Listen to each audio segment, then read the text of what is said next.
A Dog Named Money was written by Bodo Schäfer, a well-known German author, speaker, and financial coach. He's famous for making financial topics simple and accessible, especially for younger readers and people who don't have a background in economics.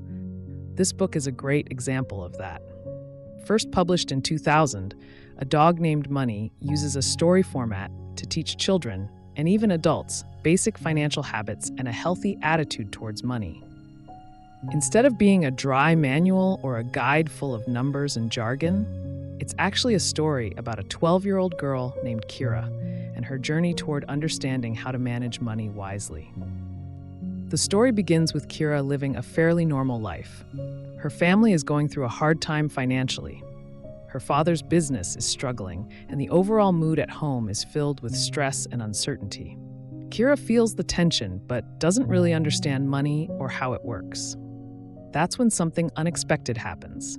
She finds an injured dog and takes it in. She decides to call him Money. It seems like a random name at first, but it turns out to be much more than that. To Kira's surprise, this dog can talk, not just bark or growl, but actually speak in full sentences. And even more surprising, Money knows a lot about finance. He becomes her guide, not only as a loyal companion, but also as a financial mentor. This magical twist is what makes the book both fun and educational. Through her conversations with Money, Kira starts to learn how money works, how to save it, how to set goals, and even how to earn it.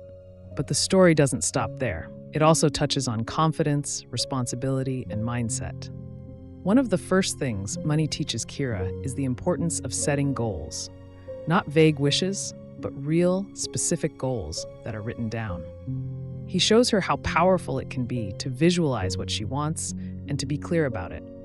For example, instead of just saying, "I want to be rich," Kira learns to say, "I want to save enough money to buy a new bike in 6 months." Money encourages her to write down her goals, put them somewhere visible, and read them out loud every day.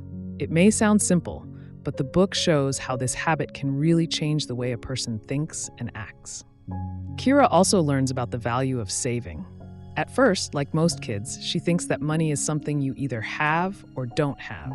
But Money explains that saving even small amounts regularly can lead to something big. He compares it to planting a seed. If you take care of it, water it, and give it time, it grows into a tree. The same goes for money. It's not just about how much you save, but how consistent you are. Another important lesson Kira picks up is the difference between needs and wants. This is something that even many adults struggle with. Money helps her see that buying something just because you feel like it in the moment can get in the way of reaching your real goals. He teaches her to pause before spending and ask herself, "Do I really need this? Or is this helping me get closer to my goals?" Over time, she gets better at making smart choices instead of emotional ones. One of the most interesting parts of the story is how Kira learns to earn money. Instead of relying on pocket money from her parents, she starts looking for ways to create value for others. Money encourages her to use her talents and think about what she can offer. She starts small, helping neighbors, tutoring younger kids, walking dogs, and bit by bit, she builds up her own income. This not only helps her save more, but also boosts her confidence. She begins to understand that money doesn't just come to you. You earn it by helping others and solving problems. Throughout the book, Kira's relationship with her parents also changes. In the beginning, there's a lot of worry and silence around money. But as Kira becomes more confident and informed, she starts sharing what she learns with her parents. She even helps them look at their own finances differently. It's not that she becomes their financial advisor, but her enthusiasm and fresh perspective open the door to better conversations at home. The story shows how financial education isn't just for individuals. It can have a positive effect on the whole family. Another key idea that runs through the book is the importance of mindset. Money teaches Kira that what you believe about money shapes your actions. If you believe money is bad or only for greedy people, you might avoid it or feel guilty about having it. On the other hand, if you see money as a tool to create freedom, security, and opportunities, you're more likely to treat it with respect. Kira starts to notice how different beliefs lead to different habits. She understands that it's not just about having money, it's about becoming the kind of person who handles money well. The book also talks about mistakes, which is refreshing. Kira doesn't get everything right the first time. She makes errors, gets discouraged, and even considers giving up. But money reminds her that mistakes are part of learning. Instead of blaming herself, she learns to ask, "What can I do better next time?" This attitude helps her grow, and it sends a strong message to readers. You don't need to be perfect with money. You just need to keep learning and improving. As Kira continues her journey, the lessons start to add up. She's not only saving money and earning more, but she's also more thoughtful and focused.